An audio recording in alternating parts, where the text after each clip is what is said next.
La culpabilidad. Concepto. Se dice que es culpable quien actúa contra el derecho, pese a que podía haber obrado de otra manera. La reprochabilidad es la base de la culpabilidad. Sin embargo, el derecho no le puede exigir al individuo obrar más allá de sus posibilidades. Ultra pro se nemo obligatur, siguiendo el sistema propuesto por Zaffaroni, en el sentido de que la teoría del delito es un sistema de filtros que sirve para que solo pueda superar el poder punitivo. La simple existencia del injusto no es suficiente para afirmar la existencia del delito, cuando no pueda vincularse a un autor en forma personalizada, ya que la culpabilidad, es el juicio necesario para vincular en forma personalizada el injusto a su autor, y en su caso operar como principal indicador del máximo de la magnitud de poder punitivo que puede ejercerse sobre éste.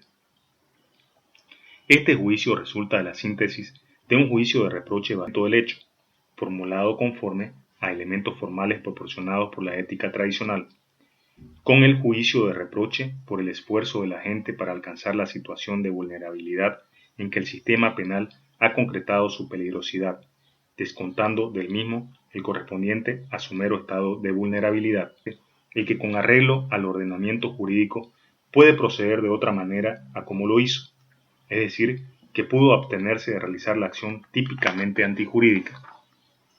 Wetzel sostiene que culpabilidad es reprochabilidad de la configuración de la voluntad. Toda culpabilidad presume que el autor se habría podido motivar de acuerdo a la norma, y esto no es un sentido abstracto de que algún hombre habría podido, en esta situación, estructurar una voluntad de acuerdo a la norma. El desarrollo del concepto de este elemento importante del delito ha sido largo. En el antiguo régimen se tenía una concepción objetiva de la responsabilidad. Esta concepción fue sustituida por un proceso largo y lento, con la idea de que la responsabilidad penal es evidentemente subjetiva. Fruto de ello es que se estableció el principio nulla poena sine culpa. No hay pena sin culpa. Nulla poena sine culpa. No hay pena sin culpa. Dentro de la evolución del concepto se puede mencionar las principales teorías: la teoría psicológica, la teoría normativa y el finalismo. Teoría psicológica. Según esta, la culpabilidad es un vínculo de naturaleza.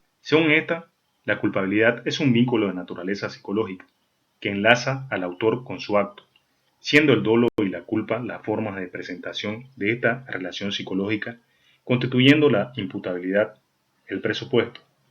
El reparo contra esta teoría es que existe imposibilidad de establecer una medida. Se presentan casos que son inexplicables, por ejemplo la naturaleza de la culpa inconsciente, en la que no hay vinculación psicológica entre el autor y el resultado típico. Lo propio sucede para el caso del inimputable, puesto que éste, cuando comete un delito, conoce y quiere la realización del tipo.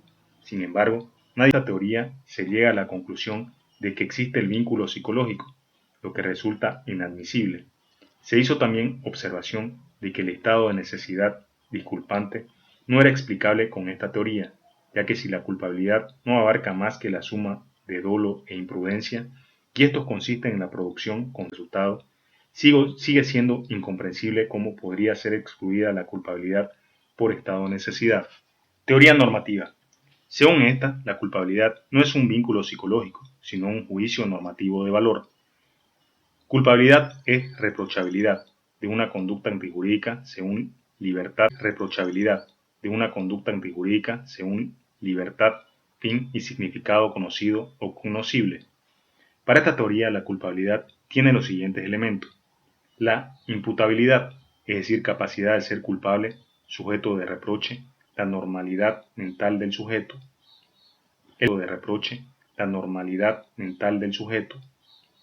El vínculo psicológico dolo o culpa. Pierden la calidad de especies de la culpa y simplemente son puras formas de reproche, es decir, existe una concreta relación psíquica del sujeto con el hecho o la posibilidad de la misma. Las circunstancias concomitantes, o sea, la existencia de una situación que en el caso concreto habilita al sujeto para obrar conforme a derecho, ya que si así no lo hace, ¿cómo puede reprochársele por haber escogido esa alternativa? La teoría normativa de la culpabilidad se debe a una monografía del penalista Frank y a partir se transforma por cuanto deja de ser un vínculo psicológico, susceptible de comprobaciones naturalistas, para convertirse en juicio normativo de valor, que precisa de apreciaciones axiológicas. Para Frank, citado por Roxin, la culpabilidad es reprochabilidad. Se ha de imputar una conducta prohibida, se le puede hacer un reproche por haber incurrido en ella. El finalismo enriquece la concepción de Frank y sostiene que la culpabilidad no solamente es normativa. El dolo y la culpa son elementos sobre los que también existe el juicio de reproche. La capacidad de culpabilidad tiene un momento cognoscitivo, intelectual. La culpabilidad tiene un momento cognoscitivo, intelectual, y uno de voluntad, el volitivo. La capacidad de comprensión de lo injusto y de determinación de la voluntad conforme a sentido. Solo ambos momentos conjuntamente constituyen la capacidad de culpabilidad. No se puede afirmar que la culpabilidad tenga una capacidad de culpabilidad. No se puede afirmar que la culpabilidad tenga una naturaleza netamente subjetiva o normativa, ya que contiene elementos subjetivos y también elementos normativos. A este respecto, adscribo la opinión de Rodríguez de Besa, para quien la culpabilidad tiene una naturaleza predominantemente subjetiva. Fundamentalmente radica en la actitud psíquica del sujeto formada por los motivos, las decisiones de voluntad que ha tomado el individuo o ha dejado de tomar, y los elementos subjetivos del injusto, que de no computarse también en la culpabilidad no podrán ser imputados de una personalidad adecuada a la imputación, sobre la que el sujeto carece de toda influencia, como en el estado de salud mental, la edad o la presencia de alteraciones en la percepción. Para ciertos supuestos tiene carácter objetivo, aunque personal, lo mismo que la presencia de determinadas circunstancias en las que le ordena al sujeto que se comporte de otra manera a como lo hizo. La determinación de que un sujeto es culpable se verifica con nolo jurídico, es decir, un sujeto que ha realizado una acción típicamente antijurídica es culpable en tanto en cuanto no concurra en él una causa de exclusión de la culpa predominante, la actitud que constituye el motivo de reprochar un hecho al autor, entendiéndose por actitud no la habitual, sino la disposición mostrada actualmente en el hecho. Jacobs dice que es más satisfactoria la variante que indaga el motivo de la culpabilidad en la participación del autor en los valores del delito culpablemente, ha negado, por decirlo así, su propia participación en los valores básicos de la convivencia. Obviamente esta solución no puede tener en cuenta que el autor, en una situación especial, cuando concurren causas de exculpación, sigue siendo partícipe en los valores básicos de la convivencia sin tener culpabilidad, es la libertad. Pero no una libertad ilimitada, sino la que dentro de sus posibilidades el hombre puede elegir una determinada forma de actuar o evitarla, para no ser sujeto de reproche. En consecuencia, no es viable una teoría determinista de tal manera que deje a un lado el libre arbitrio para fundamentar la imposición de una pena o una medida de seguridad basada en la peligrosidad. Heschek sostiene que el principio de culpabilidad presupone lógicamente la voluntad de decisión del hombre. La determinabilidad de la actuación descansa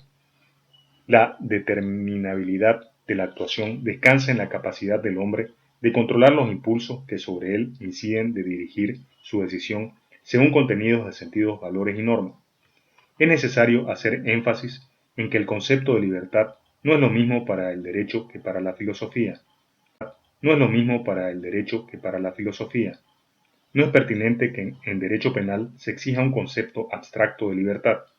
Basta que se establezca que en un determinado momento y sin que exista coacción alguna, el sujeto obró de tal manera que, haciendo uso de su libre albedrío, podía haber escogido. La libertad no es un estado, sino un acto, el acto de liberación de la coacción causal de los impulsos para la autodeterminación conforme a sentido. En la falta de este acto se fundamenta el fenómeno de culpabilidad. La culpabilidad es la falta de autodeterminación conforme a sentido en un sujeto que era voluntad, y a su graduación se oponen los delitos cualificados por el resultado, en lo que existe un delito básico cometido dolosa o culposamente, y un resultado que cualifica respecto al cual no es necesario comprobar más que la existencia de una relación de causalidad con acción del sujeto. es decir, se prescinde en cuanto ese segundo resultado de la exigencia de la culpabilidad. En el caso del artículo 264 del Código Penal boliviano, aborto seguido de lesiones o muerte, artículo 278, abandono con lesión corporal o muerte, asimismo los delitos denominados de sospecha en los que falta la muerte, asimismo los delitos denominados de sospecha en los que falta la prueba de la culpabilidad del sujeto activo. Existe presunción juris et de jure para quienes intervienen en el hecho, tal el caso, por ejemplo, del artículo 259 del Código Penal, homicidio en riña o a consecuencia de agresión. 59 del Código Penal, homicidio en riña o a consecuencia de agresión, en el que se sanciona a todos los que intervienen en una riña o agresión y en el que resulta la muerte de una persona. De alguna manera, tanto los delitos cualificados por el resultado como los delitos de sospecha entran en contradicción con el principio en el artículo 13 del Código Penal boliviano, que textualmente dice: la culpabilidad y no el resultado es el límite de la pena. La reforma de 1997 ha adoptado una nueva sistemática y una nueva concepción de la culpabilidad, el tratamiento de los delitos de comisión por omisión. Asimismo, no hay pena sin culpabilidad. No se le podrá imponer pena a la gente si su actuar no le es reprochable penalmente. La culpabilidad y no el resultado es el límite de la pena. Si la ley vincula a una especial consecuencia del hecho una pena mayor, esta solo se aplicará cuando la acción que ocasionó culposamente. El nomen juris de este artículo es más técnico que el que establecía el artículo 13 del Código derogado. La exposición de motivos de la reforma justifica la nueva sistematización con los siguientes términos. Se reforma el principio de culpabilidad al introducir el concepto normativo de reproche como base y esencia de la culpabilidad, en consonancia con el derecho penal contemporáneo. También se precisa el doble rol que tiene el principio de culpabilidad cuando determina en la valoración de la conducta, según los casos, la ausencia de tipicidad o de culpabilidad de la conducta, según los casos, la ausencia de tipicidad o de culpabilidad. En este contexto, la imposición de la pena requiere que la conducta típica y antijurídica sea reprochable a su autor. El agente solo responderá de una consecuencia más grave de su conducta si esta consecuencia ha sido ocasionada por una conducta atribuible al autor por lo menos a título de culpa. Habida cuenta que resulta muy insuficiente la exposición de motivos por exigencia y responsabilidad académica, es conveniente desarrollar algunos comentarios de la reforma. El nuevo texto se aparta del fundamento de la retribución de la pena al sostener que ésta no puede extralimitar ni en su gravedad ni en su duración el grado de culpabilidad. Este concepto se halla emparentado estrechamente con el principio de legalidad, ya que al infractor no puede sancionársele con una pena más extensiva que su culpabilidad. Por ello, con sobrada de la pena que tiene el principio de culpabilidad, debe seguir manteniéndose. La libertad individual en el mundo moderno no es algo tan evidente como para que se pueda renunciar a asegurarla con la ley. No hace falta siquiera mencionar un régimen terrorista negador de los derechos humanos, como el que vivió Alemania bajo la dictadura fascista de 1933-1945. En todo caso, poco puede hacerse con leyes contra este tipo de dictaduras, pero en cualquier sociedad pueden darse penas intimativas que superen con creces los límites de la culpabilidad individual si no se adoptan garantías legales. De lo que se trata es de impedir que esto suceda. La culpabilidad se caracteriza por constituir un decaimiento no sólo de las normas generales del deber exigibles al promedio de la gente, sino también un quedarse atrás frente al promedio de la gente, frente a las exigencias que cabe plantear al autor concreto en su situación concreta. Los presupuestos del juicio de culpabilidad deben corresponder a la capacidad individual del autor para poder dirigir a alguien el reproche de haber quedado atrás de haberse constado su capacidad de comportarse correctamente, es decir, de manera adecuada a la norma. El artículo 13 continúa con la concepción tradicional de situar la culpabilidad dentro de la teoría del delito y la sigue definiendo como un juicio de reproche personal que se formula al agente por haber realizado una acción antijurídica. Si la culpabilidad sigue siendo considerada por la concepción finalista como un reproche dirigido a un individuo, ¿cuál es entonces la diferencia con la corriente normativa? Esta diferencia radica no en el concepto mismo de la culpabilidad, sino en el contenido de la culpabilidad, es decir, en los elementos que la integran, pese a que el esquema finalista traslada el dolo y la culpa al injusto, conceptos estos que en la concepción neocantiana hacen parte de la culpabilidad, en cuanto que en la finalista queda únicamente el conocimiento potencial de la antijuricidad. De todo lo anterior se puede afirmar que los elementos que integran la culpabilidad, la posibilidad de la antijuricidad del hecho y la exigibilidad de otra conducta. En consecuencia, el fundamento de la culpabilidad en el finalismo descansa en poder actuar de otro modo, es decir, en la libre voluntad, en la autodeterminación de la voluntad humana. A este respecto es tratabilidad. En el momento del hecho, el autor tiene que haber sido capaz, primeramente, de percatarse de la antijuricidad de su conducta y de orientarse según las normas jurídicas, lo que puede estar excluido por enfermedad mental, estados patológicos de embriaguez, etc. Capacidad de culpabilidad. Además tiene que haber conocido el ilícito efectivamente, o si no, haber tenido la posibilidad de conocerlo, conocimiento de la provisión, y finalmente no debe haber cometido el hecho en una situación de apremio tan extraordinaria que lo haga exculpable, exigibilidad del apremio tan extraordinaria que lo haga exculpable, exigibilidad de la conducta adecuada al derecho.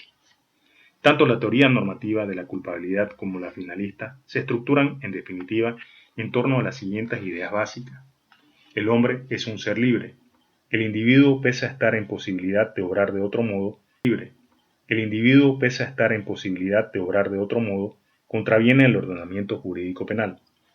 Este actuar libremente de otro modo constituye el fundamento del reproche al individuo. Este juicio de reproche legitima al Estado para retribuir dicho comportamiento con una pena, y la pena por tanto es mixta.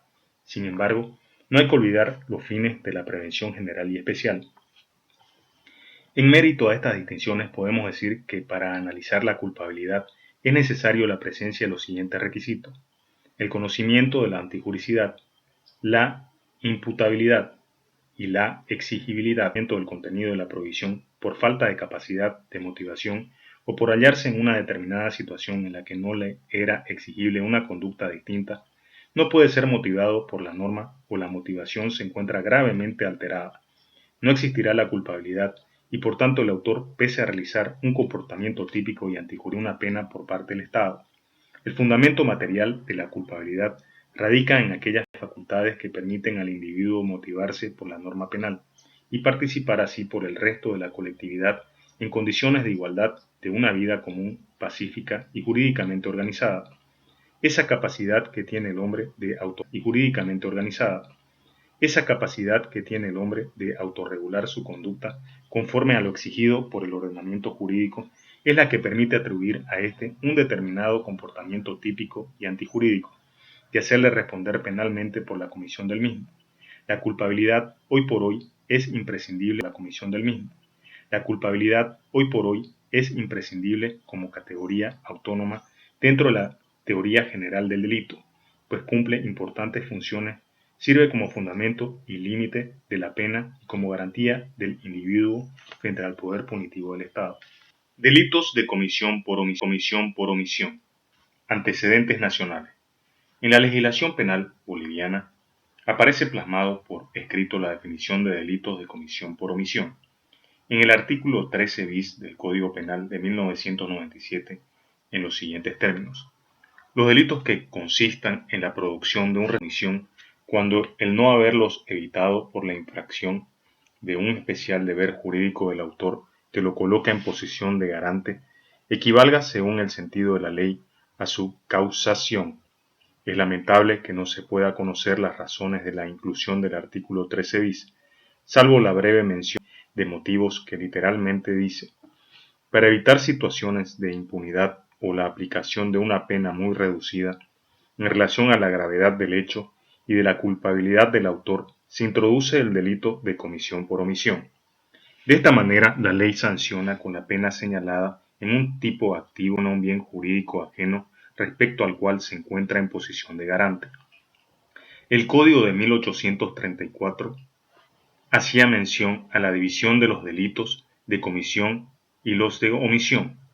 El artículo 1 decía: comete delito el que libre y voluntariamente y con malicia o manda bajo alguna pena. En toda infracción libre de la ley se entenderá haber voluntad y malicia, mientras que el infractor no pruebe o no resulte claramente lo contrario. El código puesto en vigor en 1973 no tenía ninguna disposición, consiguientemente carece de antecedentes históricos que puedan respaldar razones de la inclusión del artículo 13 bis en la reforma de 1997. Delitos de comisión y de omisión. Comisión y omisión se manifiestan como dos alternativas contrarias a la norma punible. Los bienes jurídicos pueden ser lesionados contrarias a la norma punible. Los bienes jurídicos pueden ser lesionados de dos maneras: por la comisión de acciones dañosas sobre esos bienes, dar muerte a un ser humano, y por la omisión de medidas que conserven tal bien jurídico. El niño no es protegido de la caída mortal. Tal bien jurídico. El niño no es protegido de la caída mortal. Una conducta humana dominada por la voluntad dirigente puede llegar a un objetivo tanto por medio de la acción corporal propia, dar muerte al niño no deseado, como por una inactividad corporal propia. Los padres presencian cómo el niño se sube a la baranda del balcón y cae desde esa altura con la esperanza de que se produzca la muerte. La diferencia entre ambos casos radica en el hecho que en el segundo, la inactividad propia es utilizada como medio para obtener el fin deseado. Por ello, el como omisión se presenta como una acción desde el punto de vista de su estructura óntica, como una conducta humana dirigida a un fin y dominada por la voluntad dirigente. La comisión y la omisión son concebidas como diferentes formas jurídico-penalmente relevantes del actuar humano, los que se encuentran con el perjuicio del bien jurídico. En la comisión, este perjuicio es provocado mediante una actividad corporal perceptible por el mundo exterior, en tanto en la omisión, aquel se basa en la inactividad. Las normas jurídicas son normas prohibitivas o preceptivas. La norma prohibitiva impide una determinada acción y ordena pues una omisión. La vulneración del derecho consiste en la realización de la acción prohibida. Por ejemplo, el artículo 308 del Código Penal Boliviano, violación, prohíbe tener acceso carnal. Del Código Penal Boliviano, violación, prohíbe tener acceso carnal con persona de uno u otro sexo mediando violencia física o intimidación moral. La norma preceptiva ordena una determinada acción y se impone.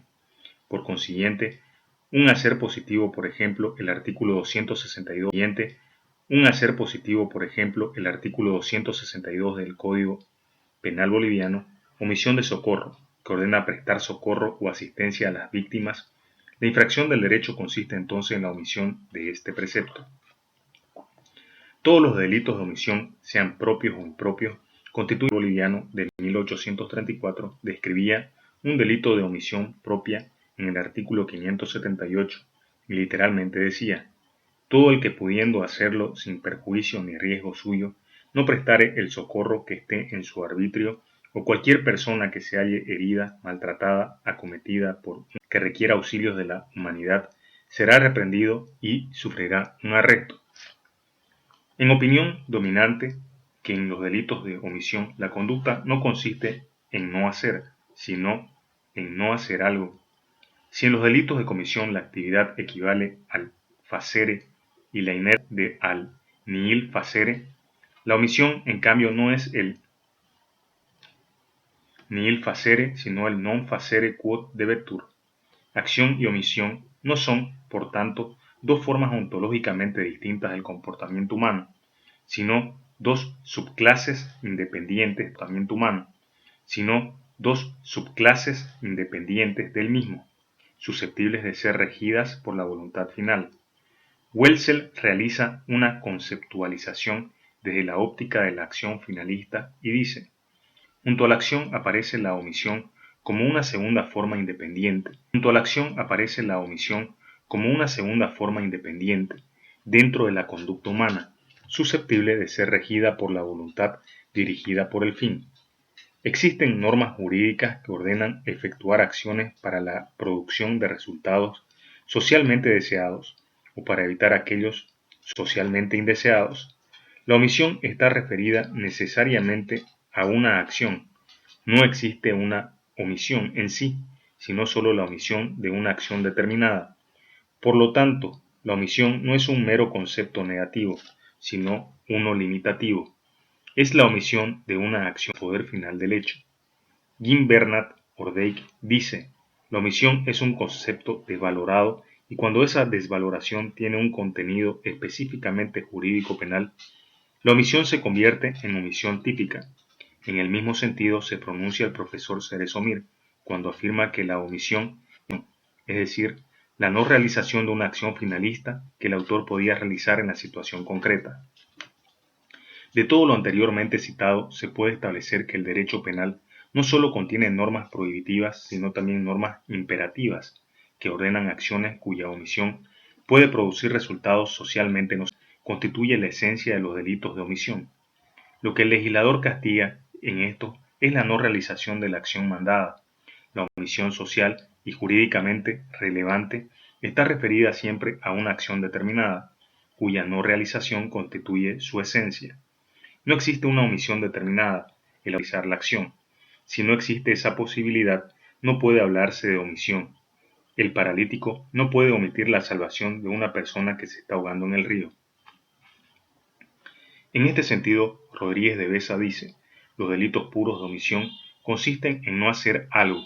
La omisión es independencia de lo que ocurre en los delitos de acción, de la existencia de un coeficiente psíquico volitivo en el momento en que debería haberse realizado la acción, que el ordenamiento jurídico espera que realice el sujeto.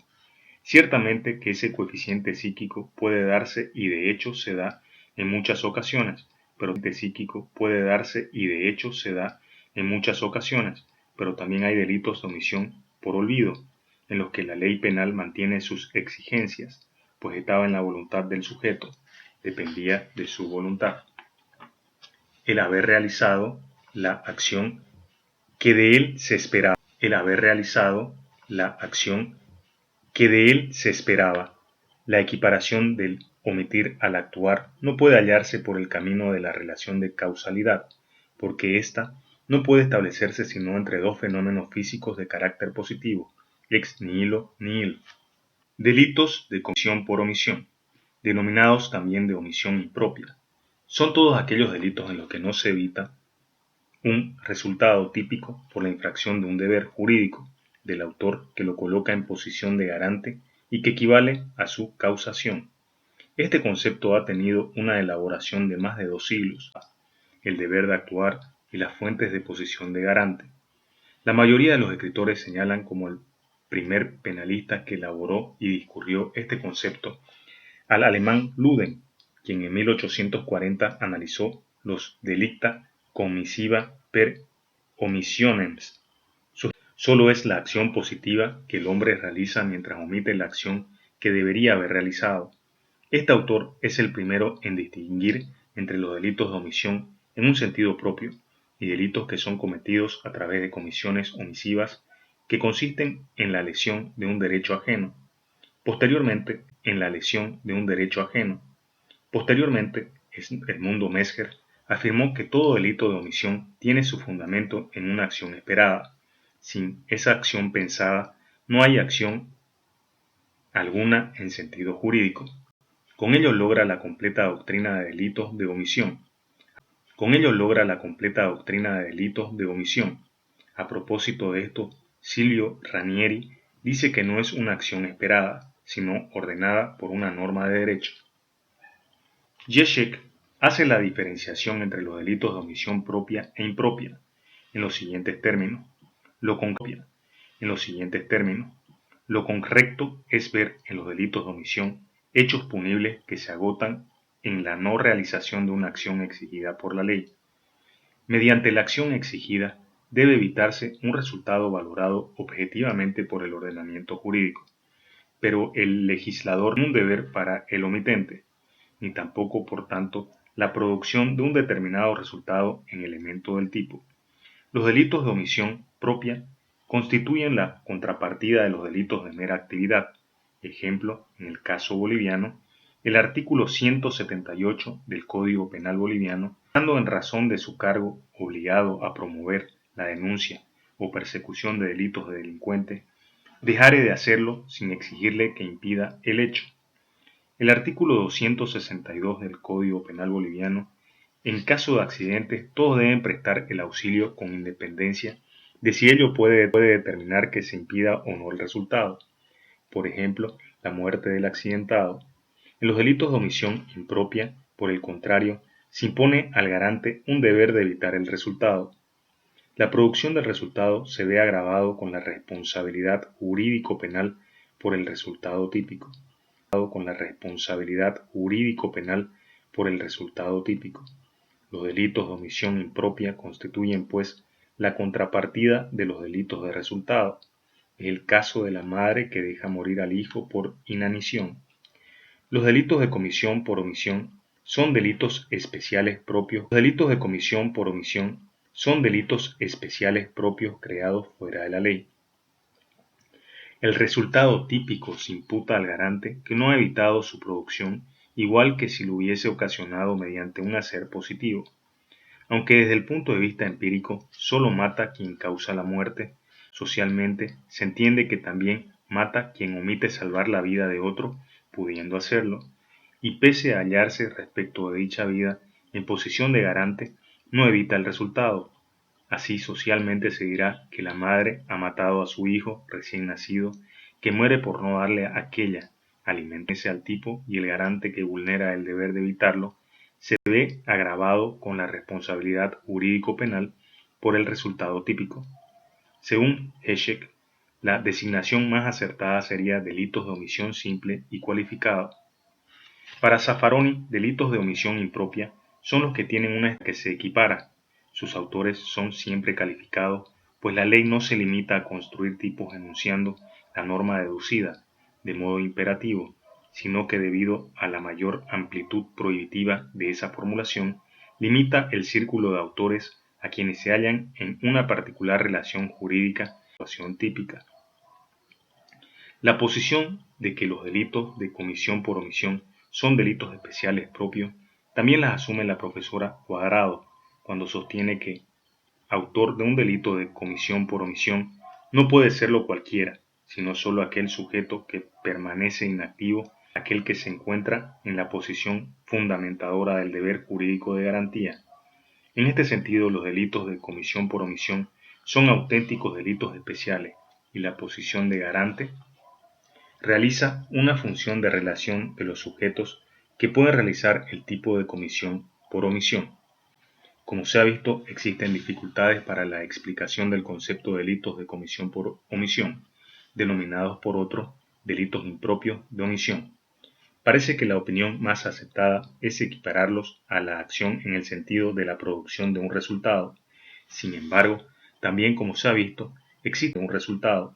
Sin embargo, también como se ha visto, existe el criterio de situar como un delito especial de omisión. Esta posición ya la adoptó Carneluti cuando decía que estos delitos, que él los llama promiscuos, no tienen por qué diferenciarse de las omisiones. Tanto el delito promiscuo se ejecuta de las omisiones, tanto el delito promiscuo se ejecuta en forma de omisión. Presenta todos los caracteres del delito omisivo. Relación de causalidad. En los delitos de omisión impropia, para su consumación se requiere la producción de un resultado típico objetivamente imputable al omitente. A delitos de comisión en los que la imputación objetiva exige que el autor haya causado el resultado. En lo de comisión por omisión, esta imputación se hace problemática. La doctrina no es uniforme en cuanto a la causalidad de la omisión en el sentido de producir un resultado. Maura típica y el resultado debe ser enjuiciada valorativamente conforme a la teoría de la imputación objetiva, y es decisivo que la lesión del bien jurídico protegido sea valorada como realización del peligro creado por la acción omisiva. Por ello es que la causalidad de la conducta omisiva debe ser establecida en la comisión. Es necesario agregar mentalmente la acción omitida por el autor para que desaparezca el resultado, y así, por ejemplo, se debe preguntar si acaso la madre hubiera llamado al médico oportunamente, ¿habría fallecido el niño?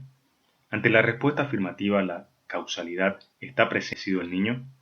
Ante la respuesta afirmativa, la causalidad está presente ante la negativa ausente.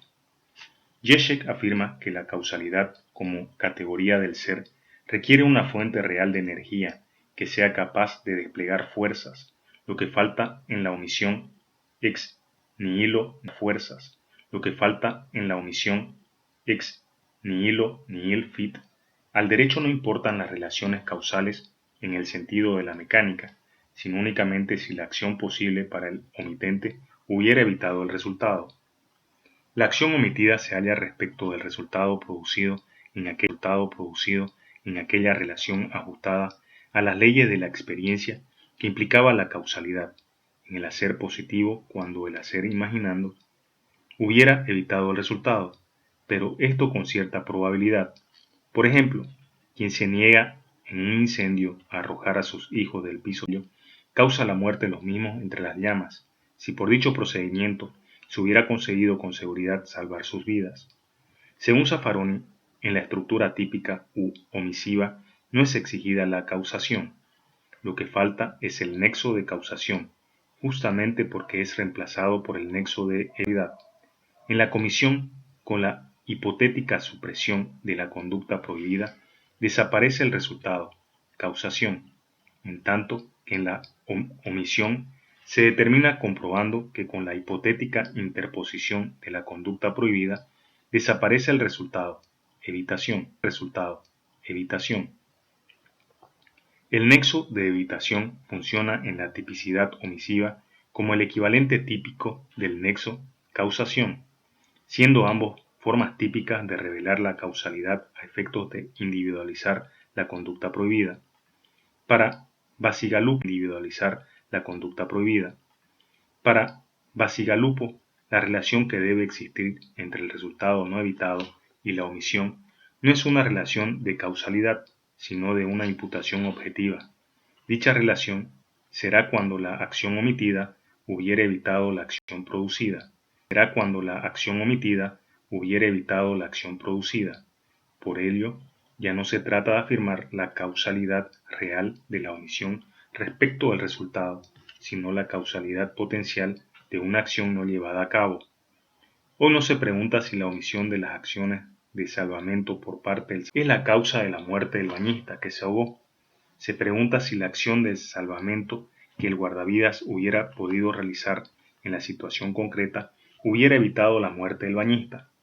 Rodríguez de Besa sostiene que es vano intentar una relación causal entre la omisión y el resultado por la vía de interpretación de los tipos en virtud del uso que hace del lenguaje el propio legislador y la totalidad del ordenamiento jurídico. Sea una u otra la posición que se adopte, me inclino por la fórmula que ha seguido el artículo 13 bis de nuestro Código Penal, es decir, la causalidad, y porque la omisión se equipara a la acción cuando si se hubiere realizado la acción esperada, el resultado no se habría producido. Los delitos que consistan en la producción de un resultado solo se entenderán cometidos por omisión cuando el no haberlos evitado equivalga según el sentido de la ley a su causación. La posición de garante. El artículo 13 bis del Código Penal boliviano determina la responsabilidad de quienes con su conducta producen un resultado que no ha sido evitado por la infracción de un especial deber jurídico del autor, que lo coloca en posición de garante. En consecuencia, se puede afirmar que el ordenamiento jurídico penal boliviano realiza una selección entre todas las omisiones que no impidieron el resultado y dota la relevancia jurídico-penal tan solo a las omisiones de quienes se encuentran en una situación tal que fundamenta el deber jurídico de evitar el resultado prohibido. A esto lo llama la doctrina y la legislación positiva posición de garante. Según Welsel, la posición de garante comprende los elementos decisivos de autor que convierte al que omite, evitar un resultado autor de omisión en el sentido del tipo de mandato de garante equiparado al delito de comisión. Esta posición de garante es una especial y estrecha relación vital unida íntimamente con el bien jurídico lesionado. Fuentes de la posición de garante.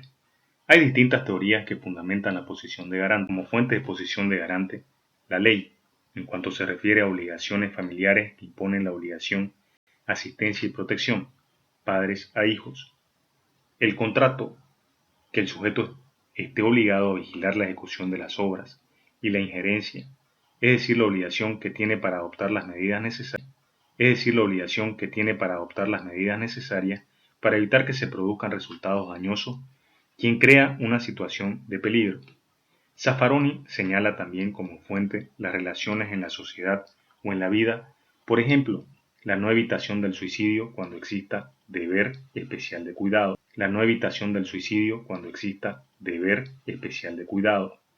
Basigalupo se inclina por las mismas fuentes. La profesora María Ángeles Cuadrado Díaz, al hacer referencia a la teoría de Armin Kaufmann, que divide a las fuentes en la protección de un bien jurídico como garante de protección y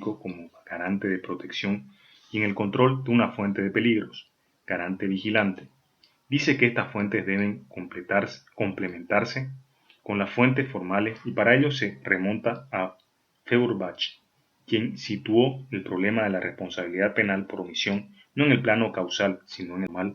El fundamento de la comisión por omisión es un elemento añadido al no hacer y se encuentra en la existencia de un deber jurídico de actuar basado en la ley y el contrato. Stubel introdujo la injerencia, es decir, que el deber de actuar existe cuando una persona coloca a otra en situación. Sin embargo, sostengo, al igual que un buen sector de la doctrina, que no es necesario establecer en legislación positiva una fórmula sobre la posición de garante como lo hizo el legislador boliviano en la reforma de 1997, en el texto del artículo 13 bis, porque entiendo que esta labor debe realizarla el juez establecida en la parte especial.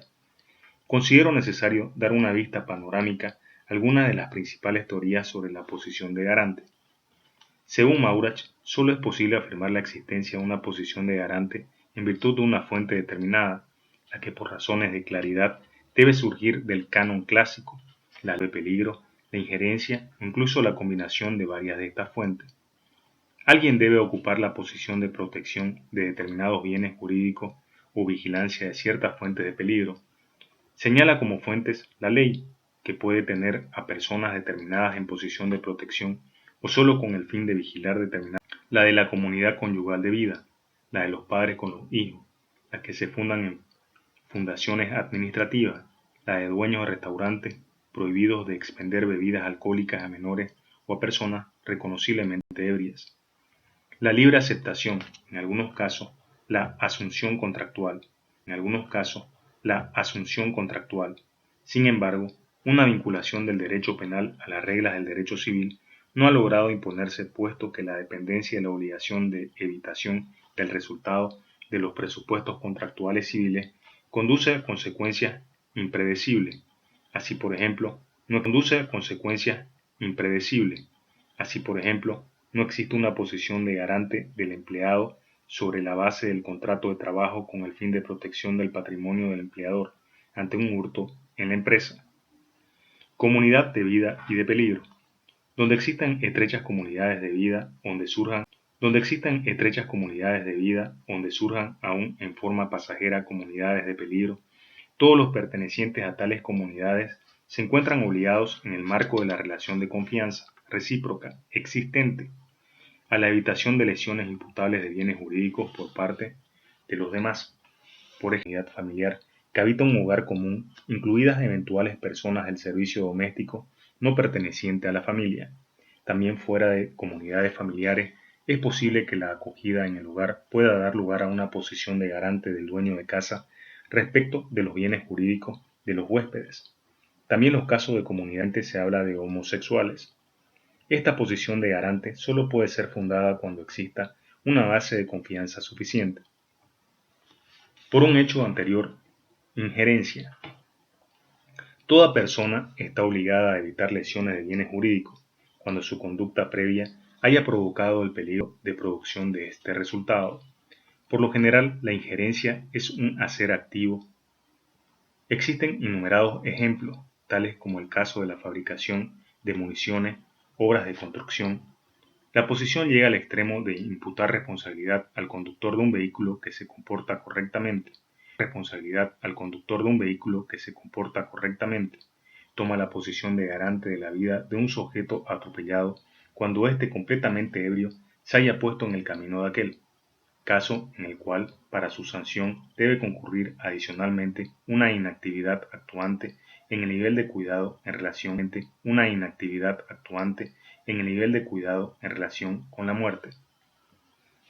Wetzel resume las posiciones de garante elaboradas por la doctrina y la jurisprudencia en la siguiente: preceptos jurídicos, sobre todo en las instituciones jurídicas del matrimonio, la familia, la patria, etc. Dentro de este grupo se encuentra el deber de protección entre parientes cercanos, que se limita a evitar un peligro para la vida o integridad corporal recíprocamente. Deberes contractuales. Ha de tenerse en cuenta que el deber de garante no es idéntico con un deber contractual vigente. Es decisivo el acto.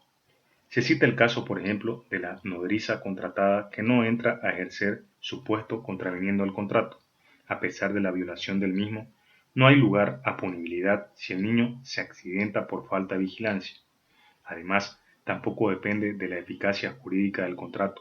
Por ello tiene una responsabilidad que establezca la nulidad del contrato por enfermedad mental del empleador, y por esto, en determinadas circunstancias, subsiste la responsabilidad de garante aún después del término del contrato. También se presenta la posibilidad de abandono de la posición de garante, ciertamente violatorio del contrato, pero no obstante eficaz desde el punto de vista penal. Si el guía de montaña se niega a seguir antes de haber alcanzado la zona de peligro, está exento de pena si el turista continúa sin él y se despeña. Asimismo, se asume la posición de garante en el caso de una acción fáctica. A estos casos pertenecen los servicios médicos de urgencia. El actuar precedente peligroso. Injerencia. Quien con su hacer activo, aunque sea sin culpa, ha dado lugar al peligro inminente de un resultado típico, tiene que impedir la producción del resultado. Se cita el ejemplo del jefe que por descuido encierra al empleado al término del trabajo. Tiene que ponerlo en libertad, o de otro modo comete detención ilegal por omisión. El agredido que derriba al agresor en defensa. No es, pues, autor del actuar precedente no es el agredido, sino el agresor mismo, que ha colocado al agresor en una situación en que carece de libertad, por lo cual éste lo lesionó. También se cita el caso del posadero que no impide la conducción de un vehículo por un cliente ebrio. El caso más importante de la posición de garante es de la comunidad de vida. Se originó de las dificultades para derivar deberes de garante de las disposiciones jurídicas positivas. Están los ejemplos de abandono de una persona gravemente enferma, acogida en el hogar por una sobrina. Otro subcaso es la llamada comunidad de peligro.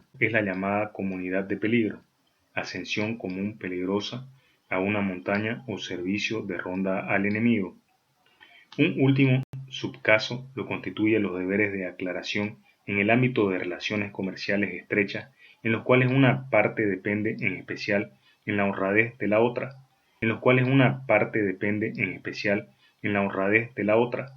En el caso de negocios de crédito, de negocios bancarios y las relaciones de seguros, etc. La infracción debe ser de honradez, constituye engaño. Jeschke distingue como fuentes de posición de garante las que surgen de los deberes de protección relativos a determinados bienes jurídicos, de una vinculación natural, estrechas relaciones de vida y de la asunción de custodia, y entre ellas, la causa jurídica más poderosa y evidente es la vinculación.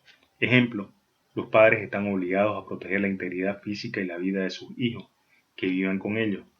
El padre, en virtud de la vinculación natural con su hijo, tiene el deber de impedir la acción abortiva de la mujer.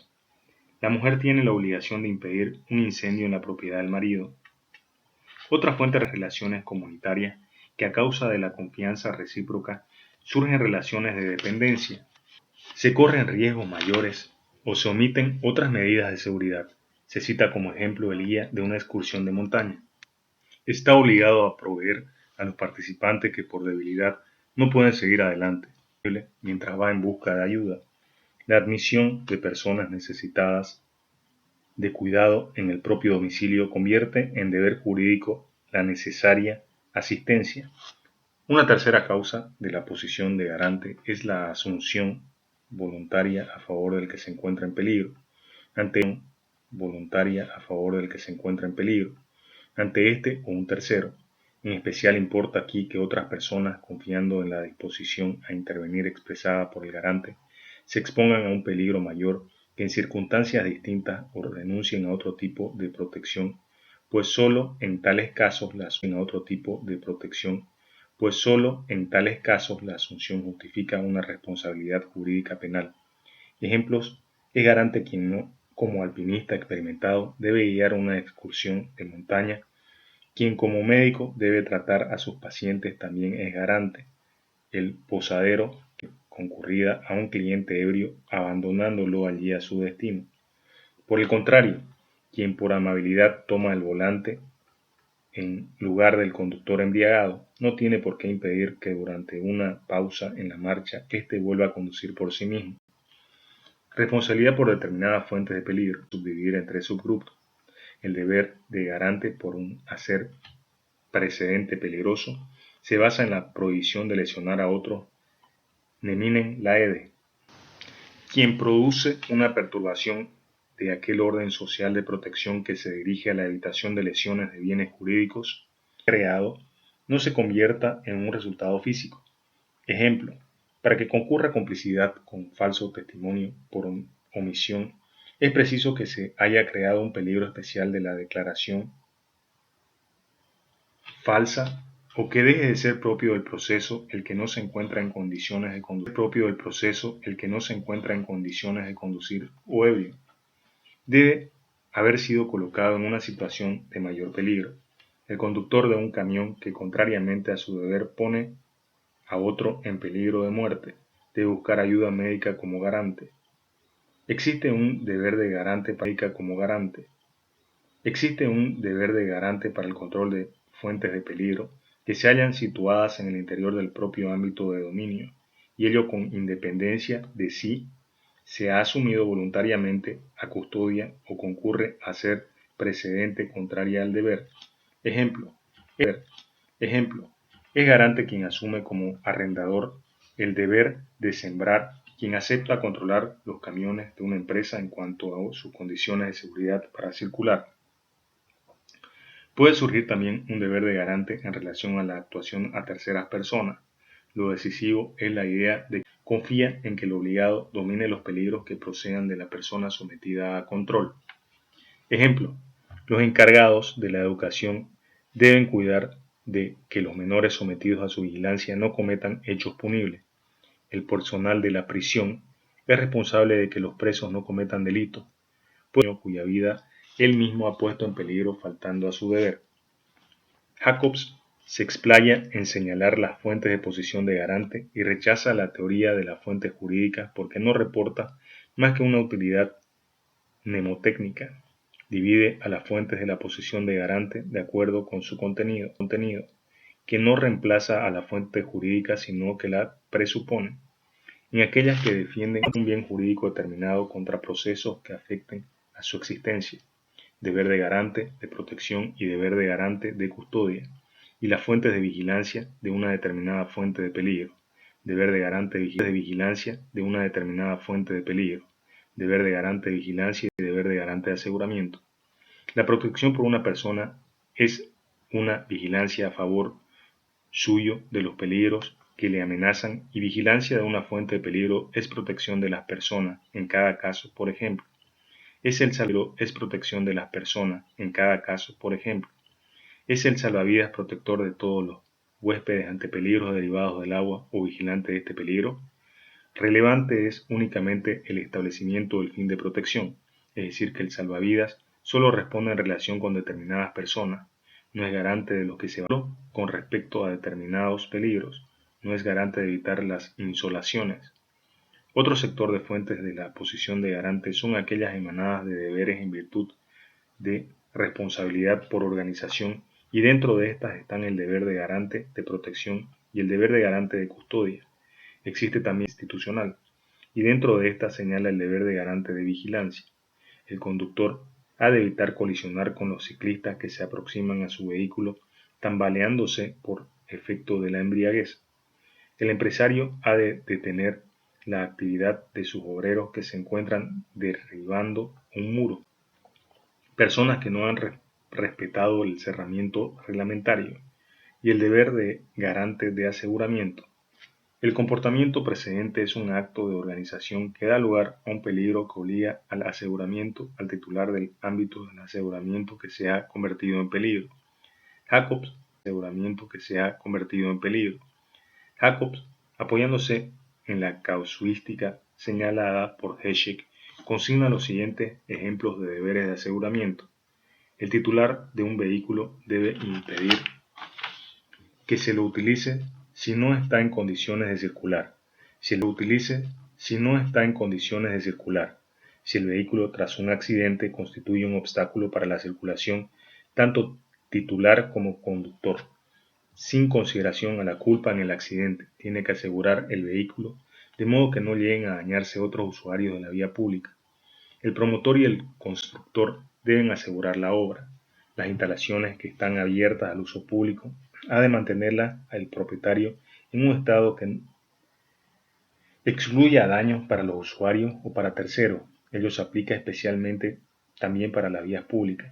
Los productos destinados al consumo deben estar libres de defectos hasta por debajo del riesgo permitido. Las instalaciones deportivas públicas han de mantenerse libres de peligro que no se perciban a simple vista. Si la peligrosidad de una instalación no es evidente para cualquier usuario, también ha de asegurarse o hay que hacer que se evidencie la peligrosidad, aun cuando no esté dedicada al uso permanente. Así, si los peligros de bañarse en una charca excavada no son ostensibles para cualquiera, tampoco para niños, el titular debe advertírselo o cerrar el paso a la charca, aun cuando no la haya destinado al uso libre. Motivo suficiente es el dominio que se le asigna o que él reclama. Quien posee o reclama el dominio de una finca tiene que impedir a contrarrestar la eliminación de residuos peligrosos de su finca. Jacobs ahonda aún más y trata de los deberes con responsabilidad institucional, cuando existe conexión de ámbitos vitales de un mundo que idealmente se ha de configurar en parte conjuntamente, es decir, de altruismo, aún no desinteresado. Con ello, los deberes derivados de tales instituciones solo pueden ser equivalentes a la comisión si la institución es de la misma importancia básica para la existencia de la sociedad que la libertad de organización y la responsabilidad por las consecuencias. Por eso solo se tiene en cuenta la siguiente: la relación paterno-filial y sus sustitutos, el matrimonio estatales, las relaciones estatales de poder, la función policial, de velar la seguridad básica y, por último, el velar por la sujeción a la ley de la administración y de la administración de justicia como principio básico del Estado de Derecho. Dentro de los deberes genuinamente estatales, solo se presentan ellos cuando afectan al deber de cuidar como un deber de garante, y ello sirve para el auxilio de accidente durante el periodo de ejercicio del poder y en las relaciones de poder amplias. Este deber va más allá de la asistencia estatal elemental y no se limita a medidas que el subordinado, de estar en completa libertad, organizaría por sí mismo. Velar porque un recluso esté libre de piojos con independencia del peligro de contagio, es decir, de la asistencia hacia otras personas, aun cuando él en libertad no se los quite. En cuanto a la seguridad externa y la interna, constituyen fines primordiales del Estado. Merced a estas, el individuo no ilustrado pasa pasa al estatus de ciudadano, es decir, limita su libertad natural para la autodefensa y presta obediencia a las leyes. La policía es, pues, garante de proteger contra la delincuencia, en tanto que persigue fines de rango superior. Está justificada mediante el conflicto de deberes y ello siempre que así lo prescriban las leyes policiales con arreglo a la discrecionalidad conforme al deber. El ejercicio es garante de la seguridad exterior. Por la breve relación de la seguridad exterior. Por la breve relación de algunas posiciones doctrinarias de las fuentes de posición de garante, se puede establecer que la difícil construcción teórica resulta irrelevante cuando ésta está legislada y solo se relevan los tipos omisivos escritos. El Código Penal boliviano contiene diversos tipos escritos. El Código Penal boliviano contiene diversos tipos penales en cuanto a los delitos contra la función pública y el orden constitucional, que son verdaderos delitos de comisión impropia. Artículo 156. El funcionario o empleado público que con daño del servicio público abandonare su cargo. Artículo 100. Servicio público abandonare su cargo. Artículo 123. Los funcionarios públicos que no hubieren resistido una rebelión o sedición por todos los medios a su alcance. Artículo 154. El funcionario público que ilegalmente omitiera, rehusare hacer o retardare algún acto propio de su función, usando de violencia o intimidación a la ejecución de un acto realizado por un funcionario público o autoridad en el ejercicio legítimo de sus funciones, o a la persona que le prestare asistencia al requerimiento de aquello, o en virtud de una obligación legal. Artículo 295. El funcionario que viajare, ordenare o permitiera viajar a un detenido impropia pueden ser clasificados según la respectiva acción, del mismo modo que los delitos de comisión, en dolosos, culposos, de resultado y de mera actividad. Dolosos. El dolo se encuentra establecido en distintas formas que en este tipo de delitos es importante el resultado típico de una probabilidad de su evitación. Es el ejemplo citado por Heschek, de quien a la vista de la situación típica y consciente de la propia capacidad de acción, adopta directamente la resolución de permanecer inactivo. El médico adopta directamente la resolución de permanecer inactivo. El médico de guardia decide que por la noche no debe admitir en el hospital a un herido grave porque no queda ninguna cama libre. El taxista que ha llevado en un mismo viaje a varios jóvenes y a unas muchachas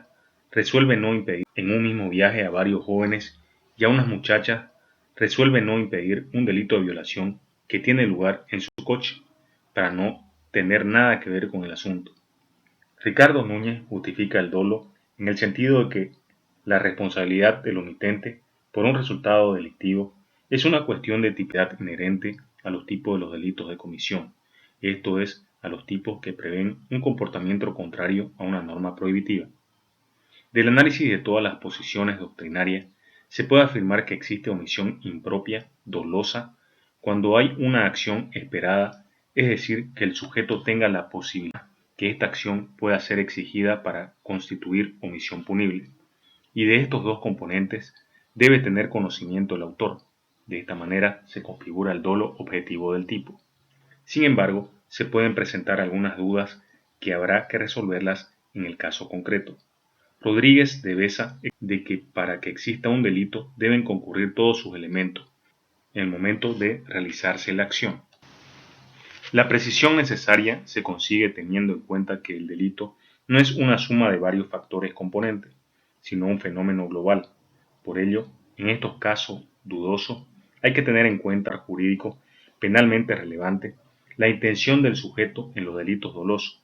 Ejemplo, si el médico al comenzar su intervención tenía intención de dejar desangrarse al operado, estamos ante un hacer positivo. Si la intención surge después de haber practicado la incisión, hay una comisión por omisión de delitos culposos siempre que el correspondiente tipo de comisión considere suficiente la culpa.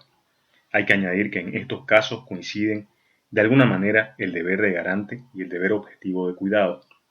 Heschek cita el ejemplo de la muestra que ve desde el aula cómo juegan peligrosamente a trepar unos niños en un accidente mortal. Actúa imprudentemente si no comprueba que se trata de niños de su propia escuela a los que debería prohibir el juego. Maurach afirma que el resultado pertenece al tipo y además de ello, la acción típica debe ser ejecutada con infracción del deber de cuidado en relación del deber jurídico concretamente dañado, siendo necesaria una relación entre la infracción del deber de cuidado y la realización típica. Rodríguez de Besa sostiene que hay que distinguir según que se mantenga un hacer activo susceptible o no de control en el momento que se mantenga un hacer activo susceptible o no de control en el momento de producirse el resultado, de aquellos supuestos en que las fuerzas naturales quedan abandonadas a sí mismas por un hacer precedente del sujeto. El atropellar por no haber frenado a tiempo es delito de acción. El dejar a un vehículo de motor sin calzos en una pendiente y la producción de la muerte por el vehículo que se desliza por la calzada a causa de su propio peso es una comisión por omisión. Welzel, que es pródigo en sus ejemplos al afirmar la existencia de delitos culposos impropios, también puede presentarse la falta de cuidado que fundamenta la culpa. Recibe también el acento decisivo de desvalor con infracción del cuidado objetivo requerido en el ámbito de relación. Ejemplo, en el planteamiento o en la ejecución de la acción para impedir el resultado, uno se percata que debería lanzarse él al agua para poder intervenir eficazmente. Al enjuiciar la situación típica, el bañero no presta atención y no oye el grito de ayuda, u oye el llamado, pero no cuenta con la producción del resultado.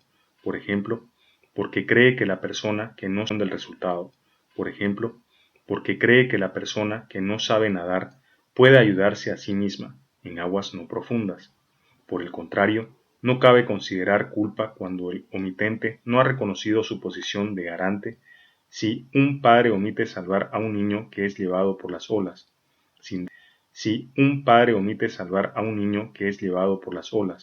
sin darse cuenta que es su hijo, solo lesiona el deber de socorro, pero no el deber de garante. Tiene sentido una norma de salvar a un niño que se ahoga, pero no una de prestar atención respecto a si el niño es hijo propio. De resultado, la mayoría de la doctrina coincide en señalar que solamente se admite la comisión por omisión en los delitos de resultado o delitos materiales, porque el análisis lleva a determinar si la omisión puede equipararse a la acción cuando de la causación de un resultado. Objeción de Rodríguez de Besa, de que no todos los delitos de resultado pueden admitir la forma de comisión por omisión, por ejemplo, en la violación, que requiere necesariamente el acceso carnal. De mera actividad. Se niega la existencia de que pueda haber delitos de comisión por omisión en los casos de delitos de mera actividad. La teoría de la conducta final del agente afirma que pueden presentarse delitos de comisión por omisión en los delitos de mera actividad, y este es su razonamiento. Se entienden por delitos de mera actividad aquellos hechos punibles en los cuales la acción misma configura el punto final típico, los que por ende se consuman con la conclusión. La descripción típica no menciona más que la realización de la acción, no refiriéndose en especial a eventuales sucesos provocados por esta. A partir de esta definición, cabe considerar como delitos de comisión impropia a todos los delitos de mera actividad y de resultado en cuyos tipos la acción se encuentre claramente descrita actuante. Por ejemplo, poner en circulación dinero falso, prestar falsa declaración. Formas de participación criminal. Entre las formas de participación criminal tenemos la autoría, tenemos la complicidad y la instigación. Autoría. Si se ha aceptado quien tiene el dominio del hecho, inicialmente se puede decir que en los delitos de comisión por omisión es autor quien debía evitar un resultado mediante una acción esperada que le impone el deber de actuar. El problema del tratamiento de la autoría en los delitos de comisión por omisión adquiere importancia en los últimos años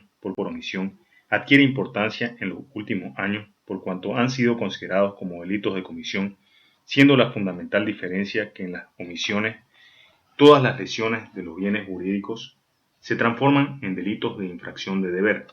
A este respecto, Roxin afirma que todos los delitos sometidos al concepto general de autor, en tanto que son comisibles por omisión, presentan una estructura doble. Son delitos tanto de dominio como de infracción de deber, y por eso, en función de si se trata de un hacer o de un omitir, están sujetos a una delimitación completamente distinta de las formas de participación. Sin embargo, sostiene que las consideraciones sobre el dominio del hecho no son pertinentes en los delitos de omisión. El omitente no llega a ser autor por su eventual dominio del hecho, sino por el. Y así, por ejemplo, si alguien omite deliberadamente lanzar el salvavidas a quien se está ahogando, o si en general un garante no sale al paso, conscientemente de un peligro que se cierre, puede decirse perfectamente que ambos, en tanto que el resultado sea evitable, al margen de la cuestión de la causalidad, de ellos depende que el nadador se ahogue o que ocurra otra desgracia. La idea de denominar a una relación así dominio del hecho con respecto al resultado está a un paso, y sin embargo, este modo de hablar es incorrecto, puesto que lo que aquí se denomina dominio del hecho no es sino la posibilidad de evitar el resultado. Finalmente parece ser la fórmula más correcta de considerar al autor quien tiene ya no la posibilidad de evitar el resultado, sino el deber de evitarlo. Maurach dice que sólo puede ser autor idóneo de un delito de omisión impropia aquel que objetivamente se encuentra en la situación de ejecución impropia, aquel que objetivamente se encuentra en la situación de ejecutar una determinada acción de salvamento. Esta capacidad debe ser enjuiciada de acuerdo con las facultades individuales del autor, bajo las circunstancias dadas, medios de ayuda, exigencias subjetivas especiales, conocimiento, ayuda, exigencias subjetivas especiales, conocimiento, capacidad de culpabilidad, etc., no constituyen elementos de esta posibilidad del dominio objetivo del hecho, sino pertenecen más bien a otros elementos delictivos. De acuerdo a la redacción del artículo 13 bis del Código Penal boliviano, puedo afirmar inicial propio y consiguientemente tiene un sujeto activo propio y resulta ser quien, por su posición de garante, no evita un resultado, teniendo el deber jurídico de actuar. A este respecto, María Ángeles Cuadrado dice: autor de un delito de comisión por omisión no puede serlo cualquiera, sino a lo contrario, es decir, aquel que se encuentra en la posición fundamentadora del deber jurídico de garantía. En este sentido, los delitos de comisión por omisión son auténticos delitos especiales, y la posición de garante realiza una función de selección de los sujetos que pueden realizar el tipo de comisión por omisión. Para Wells excesivo de autor, que convierte al que omite evitar un resultado típico en un autor de omisión en el sentido del tipo de mandato de garante, equiparado al delito de comisión. En cuanto a la autoría mediata, piensa que ésta no puede presentarse por cuanto el autor mediato tiene que valerse de otro como instrumento para la realización del delito. Sin embargo, Heschek tiene otro razonamiento y dice: cabe también autoría mediata mediante la determinación de quien actúa como instrumento a omitir una acción exigida.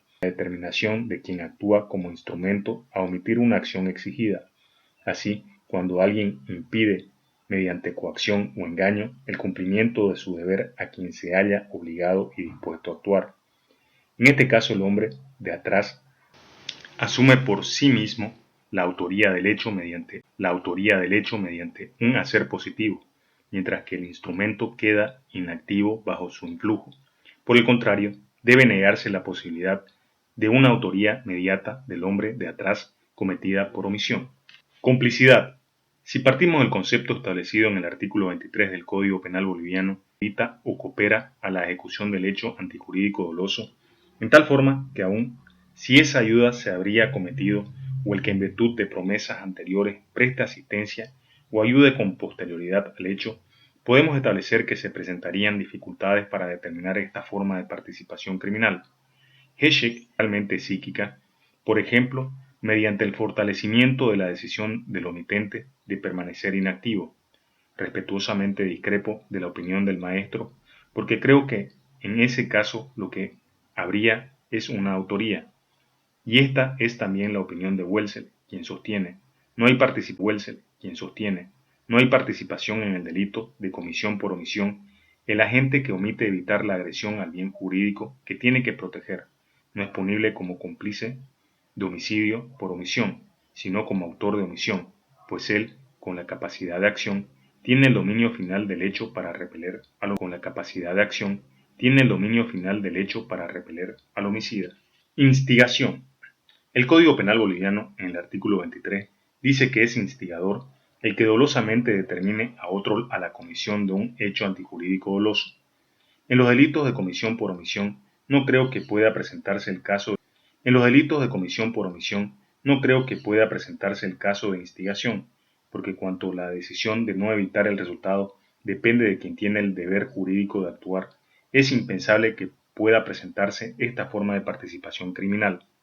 Sin embargo, Heschek es partidario de que puede presentarse inducción al favorecimiento de acreedores mediante la no presentación de la solicitud de quiebra que el omitente hubiera debido interponer. Tentativa.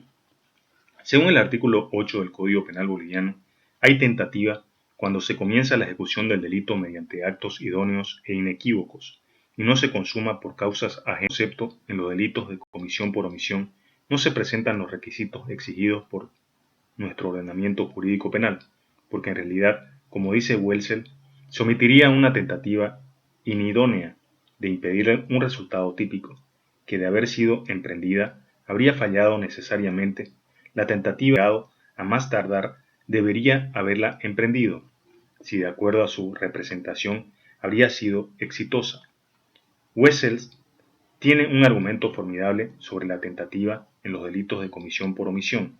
Él dice que, respecto de la cuestión, cuando quien omite se prepara directamente en el comienzo de la lesión del deber dentro de una situación concreta de peligro.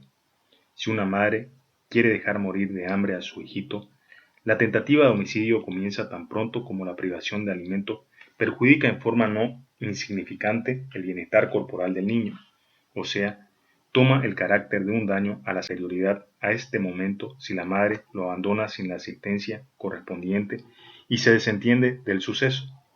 Hay tentativa inacabada si, por ejemplo, la madre supone que puede mantener la vida del niño continuando la alimentación normal.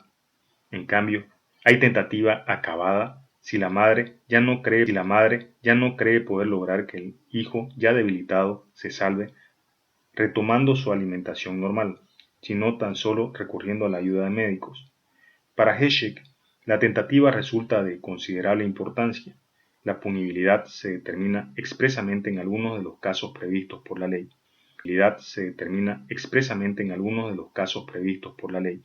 Lo correcto es fijar el comienzo de la tentativa en el momento en que la demora de la acción de salvación hace surgir un peligro inmediato para el objeto de la acción protegido, o determina un aumento del peligro existente, o aquel otro en que el curso causal escapa de las manos del autor. La tentativa es inacabada cuando el autor cree poder todavía realizar la acción exigida y acabada, y cuando según su opinión no podría ya impedir el resultado. Ejemplo: un panadero propina a un compañero de trabajo un empujón tan fuerte en la espalda que éste da con la parte superior del cuerpo en la cuba de la pasta y es presionado por la palanca de la máquina mezcladora hacia la masa de la pasta. En caso de que el autor resuelva matar al otro, concurre una tentativa inidónea, en realidad ya está muerto en el momento en que la máquina se detiene. Por el contrario, debe estimarse una tentativa idónea condicionada cuando el accidentado es salvado en el último instante al detener el oficial la partera. La tentativa será acabada cuando la producción de un daño en la salud el conductor de un automóvil que ha atropellado a un peatón y lo ha dejado en el lugar del accidente para deshacerse así de un testigo peligroso. Comete una tentativa de homicidio doloso si cree que la víctima del accidente todavía vive y puede ser salvado mediante una ayuda inmediata, cuando en realidad el herido resultó muerto. En el acto, o, aunque no resultase muerto en el acto, tampoco hubiera podido ser salvado mediante asistencia médica.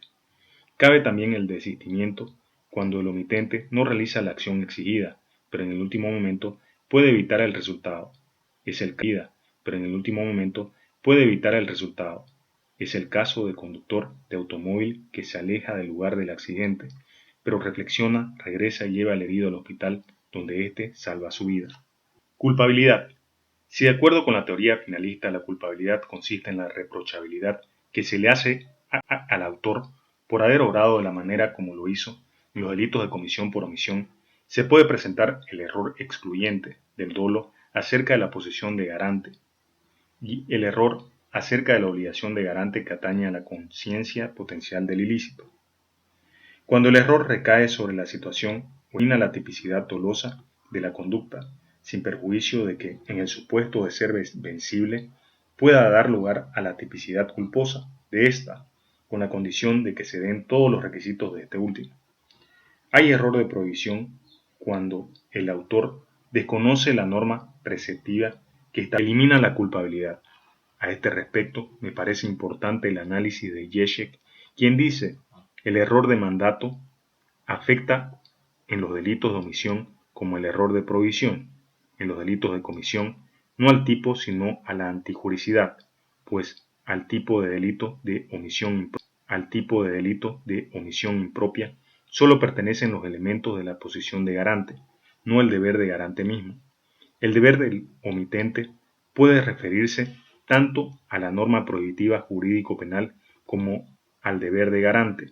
Ejemplo: el error del médico sobre el deber jurídico de garante. Ejemplo: el error del médico sobre el deber jurídico de prestar auxilio en caso de accidente constituye un error de mandato evitable, puesto que el deber de auxilio es precisamente cuando requiere una actuación médica por sí mismo evidente. Por el contrario, la mujer que por creer que ello resultaría inútil, ni siquiera intenta hacer desistir a su marido del robo bancario que planea, podrá beneficiarse de su error sobre el deber de actuar si éste se afirma. Atenuación de la pena. Un sector de la doctrina, entre ellos Wetzel, Ježek, se inclina porque en la diferencia de empleo de energía y de mera pasividad hay un solo autor. Jacobs sostiene que hay que atender la atenuación, así la evitación del resultado pertenece a la función cotidiana del que omite o si éste está llamado a salvar de peligros extraordinarios. Para la negativa ante una situación sorprendentemente de la que el autor no tenga que responder que para la negativa en el ámbito planificable. De todos modos, no se trata de algo específico de los delitos de omisión, sino también se puede elegir la salida de una situación sorprendentemente compleja a través de una acción delictiva. Ejemplo: el que la madre no alimente, omisión, a su hijo recién nacido, que sorprendentemente presenta graves deformidades, peligro no común. En todo caso, situación de complejidad sorprendente, o lo asfixie, acción, no debería comportar diferencia en el marco penal. Asfixie, acción, no debería comportar diferencia en el marco penal. Si el fundamento de la atenuación de la penalidad cabe precisarlo de manera que sea trasladable a los delitos de comisión, se puede aplicar como causa de atenuación general que abarque tanto a la comisión como a la omisión, de acuerdo al texto De acuerdo al texto del artículo 13 bis del Código Penal boliviano, puedo afirmar que en el ordenamiento jurídico penal boliviano no existe una atenuación especial de la pena, y tratándose de delitos que los hemos denominado propios y estando equiparados a la acción, las reglas correspondientes a los delitos de comisión, y en consecuencia el juez, de acuerdo al sistema de indeterminación de la pena, podrá imponer la sanción entre el máximo y el mínimo que establece el sistema conforme a las circunstancias y a lo previsto por los artículos 37 y 38 del Código Penal. La cuestionada constitucionalización del texto del artículo 13 bis en la reforma de 1997 abre la discusión en sentido de que se estaría incurriendo en analogía y de alguna manera violando el principio de legalidad. En efecto, cuando la ley dice los delitos que consistan en la producción de un resultado, está refiriendo a toda omisión que pueda producir un resultado, cláusula de equivalencia, y al mismo tiempo se introduce una cláusula de correspondencia que establece un lineamiento a la posición de garante. Con referencia a la equivalencia de la acción por omisión, Helmut Mayer dice que los comportamientos omisivos están incluidos en la descripción típica de los hechos punibles de omisión. pero es incluido en la descripción típica de los hechos punibles de omisión. Pero esta omisión es artificial, ya que desde el punto de vista físico, el reposo solo es un caso especial del movimiento y por ello rechaza la teoría de posición, de garante, pues a su juicio contradice el principio constitucional de una determinación legal de los juicios contradice el principio constitucional de una determinación legal de los tipos penales y viola la prohibición de la analogía. Todo lo anteriormente expuesto demuestra que la discusión doctrinaria sobre los delitos de comisión por omisión que se ha suscitado desde hace más de 2 siglos todavía no ha llegado a un pacífico acuerdo, de tal manera que se determine plenamente la conceptuación y los límites razonables. A este respecto, Romeo Casabona dice: estas carencias han contribuido a vincular la impresión de inseguridad jurídica con estos delitos, inseguridad que no se compadece de legalidad. Tal sentimiento se intensifica por la comprobación objetiva de que el Código Penal vigente carece de cualquier referencia explícita de apoyo para su incriminación, en particular para la determinación del sujeto activo, sin perjuicio de que tanto los autores como la jurisprudencia no han encontrado entendimiento de que se deja salvaguardado el principio de legalidad. Si de acuerdo al texto del artículo 13 bis del Código Penal boliviano, en los delitos de comisión por omisión, el juez debe establecer las características del autor de omisión, es decir, determinar la posición de garante. Esta tarea viola el principio de legalidad, ya que, como se ha visto, no hay criterio unánime para determinar las características del autor. Con referencia a esto, Welsal dice: en esto radica el problema decisivo de los delitos de omisión impropio, tanto en su aspecto dogmático como desde un punto de vista de Estado de Derecho.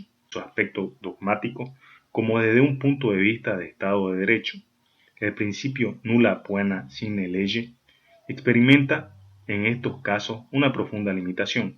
Solo la conducta del autor está legalmente determinada y no las características objetivas del autor. Por esta razón, se han hecho valer siempre reparos de índole constitucional en contra de los delitos de omisión impropio. Del vacío en la descripción legal típica resulta dogmáticamente la inseguridad para el juez de circunscribir con suficiente precisión.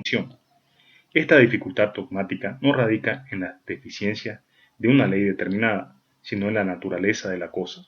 Es imposible, por principio, circunscribir concreta y exhaustivamente en tipos legales la inmensa variedad de posibles autores de omisión. El legislador boliviano, y sin tener presente que, conforme se señaló anteriormente, existen tipos penales escritos de comisión por omisión, ha dado lugar a que por una interpretación judicial se pueden determinar responsabilidades penales por posición de garante. En todo caso, era preferible comparar con el texto del artículo 11 del Código, que literalmente dice: los delitos o faltas que consistan en la producción de un resultado solo se entenderán cometidos por omisión cuando la no evitación del mismo, al infringir un especial deber jurídico del autor, equivalga según el sentido del texto de la ley a su acusación. A tal efecto, cuando exista una específica obligación legal o contractual de actuar, cuando el omitente haya creado una ocasión de riesgo para el bien jurídicamente protegido mediante una acción u omisión precedente. Termino este tema con las autorizadas palabras del profesor Zaffaroni, quien dice: no se explica la razón por la cual deba existir una fórmula general para elaborar analógicamente los que no han sido escritos.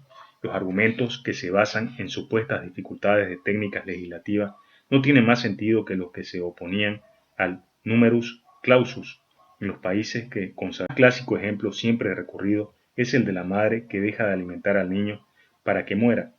Esta afirmación es dudosa incluso en los textos que contienen la cláusula de equivalencia, cuando en función de la correspondiente cláusula de correspondencia se reconoce que dejar morir tiene un contenido injusto menor que matar. Innegable, sino que desde el punto de vista jurídico no puede asignarse igual de valor al que pone en funcionamiento una causalidad dirigida a producir el resultado, que a quien solo se limita a no interrumpirla.